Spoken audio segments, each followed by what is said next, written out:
Oh, and it was, I was just really impressed with, how you carry yourself and how articulate you were. And I just was thrilled to death.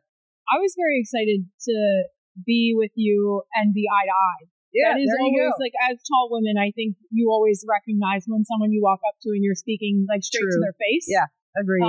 It's something that I don't realize until it happens. Like until I'm talking to a tall woman, I don't realize that I'm looking down towards everybody else. Yeah, I know. For anyone who doesn't know this, you are known as Dee Dee to our girls. Yes. How did we get the name Dee Dee? Dee Dee came about very selfishly because most babies say the D word first. And so I thought, okay, there is already a Nana, and there's probably going to be some other names and things like that. So I just did my initial of my name twice. That's all. I love it. And also, I love the idea that there was a chance that you beat Jason to the punch. Like, if it was a DD instead of a dad, we could have held that over him forever. Yeah, but the A vowel is a very... It's easy and it's quick. It is, for sure. It's easy to form. Jury's still out on Finn. We still have a chance. Now, you were just in town visiting. What's the funniest thing that one of the girls has said or asked you ever? Just recently, Bennett came up to me. She says, "Now, what's your name again?" Yeah, she'll humble you. That one's a little nuts. I think I know the answer to this question, but of our fours, who reminds you the most of Jason? Oh boy, it's got to be Wyatt. Yeah, I think so.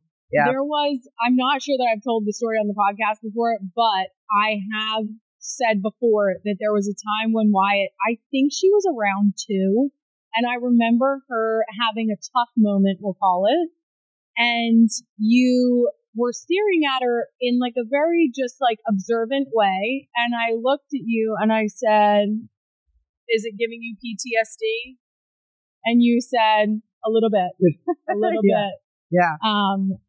Who reminds you the most of like a Travis personality? Oh dear. Well, it's usually this third child because they're the ones that are fearless, and you're learning with the first child.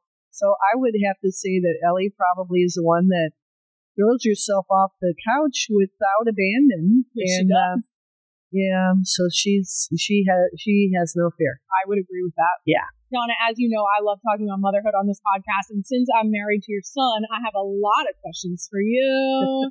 I, of course, have 4 girls, and you raised 2 boys. Oh, yeah. And witnessing a household of all girls now, and being close to it, what would you say are the biggest differences between raising boys and girls? The thing that just amazes me is how they will sit down and do a craft for a certain period of time.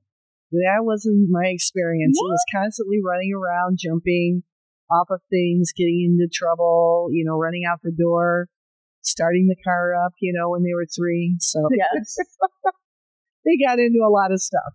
Now, is there one that you would say is tougher or just different? I think Jason, because he was the oldest and, always the elder child in the family, not all the time, but especially with Jason, he would tend to listen and follow the rules. Yeah, Travis isn't a rule follower. No, he runs to the tune of his own drum. We had a conversation after I had Bennett where you had mentioned like 3 girls still sounds a little bit nicer than 2 boys for that age. Yeah. Because, a bird. It must be one of my ancestors. Now, much like you're saying, doing a craft, like we often start our day with like a nice drawing, coloring session. Yeah. And I have said that in that moment, like a house of boys would never. They would never. No, they're breaking the crayons. It's like I saw one time 2 different fields. There was a field full of boys playing soccer and a field full of girls playing soccer. The girls, you ask them to get in a circle and kick the ball between each other. With the boys, one's, playing basketball with the soccer ball. They are, hitting each other. They're wrestling on the floor. They're doing everything but what they're told to do. So, yeah. Completely different. It might be tougher for us later. Yeah. Sure. Could be. Yeah, for sure. Now, I also couldn't have you on and not ask about the famous story of Jason with the knives in the front yard. Oh, geez. Yeah, I had just picked him up from daycare, and we had gotten home, and I decided I was going to go upstairs and change because I had my, work outfit on. So I'm upstairs, I get the shorts on, and I hear from across the street this person calling, "Oh my God, he's got a knife."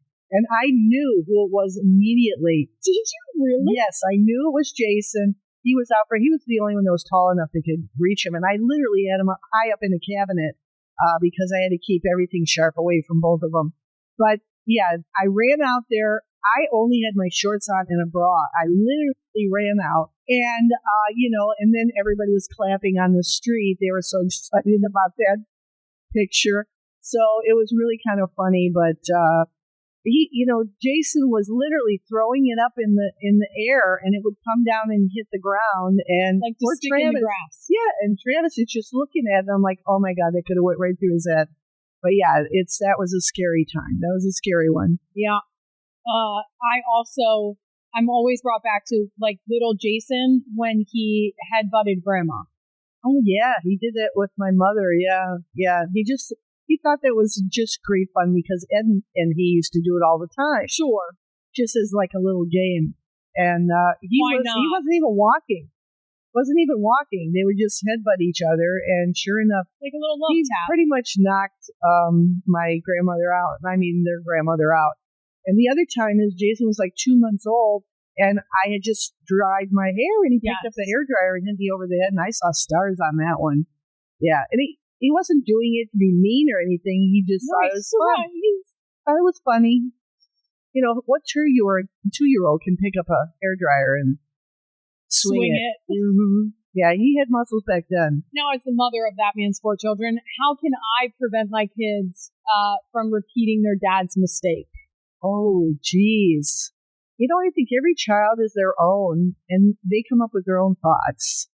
So something that they're going to come up with is going to be completely different than what my children did because they're watching different shows. Sure. They're looking at cartoons, and I'm sure that Jason had seen that on some. Donna Kelce sat comfortably in her familiar podcast studio in Kansas City, a warm cup of coffee resting in her hands. Her neatly combed gray hair reflected softly under the studio lights, which illuminated her face. The usual smile lines were still there, but today they carried a touch of emotion that was impossible to hide. This was a special episode of Kelce Family Insights, the beloved family podcast where Donna and her son, Jason Kelce, often shared heartfelt stories and memories. But this episode was unlike any other. Today, all eyes were on Donna herself as she prepared to speak about the event the entire world had been buzzing about, the wedding of Travis Kelce and Taylor Swift in London. Welcome to today's episode, the host said with visible excitement. As everyone knows, Travis and Taylor had a private yet breathtakingly elegant wedding in London 2 weeks ago. Today, Donna is here to share her most genuine thoughts and emotions about this unforgettable moment. Donna smiled softly, her eyes sparkling with pride and emotion. She took a deep breath before she began. Honestly, she said, her voice filled with warmth, I still can't quite believe it. My son Travis is now a married man, and his wife is Taylor Swift. Life has a funny way of writing love stories that feel even more magical than the songs Taylor herself creates. She paused for a moment before reflecting on how it all began. I still remember the night Travis called me from his home in Kansas City, his voice unusually shaky. She recalled, Mom, he had said, I need to talk to you about something important. Taylor and I have decided we want to get married, but not with cameras everywhere or endless media attention. We want something private, something meaningful, and we've chosen London. Donna laughed softly at the memory, though tears had streamed down her face that night. She had watched her son grow through every chapter of his life, from his early football dreams to grueling NFL seasons, painful injuries, unforgettable Super Bowl victories, and relationships that came and went. But with Taylor, she had sensed something different from the very beginning.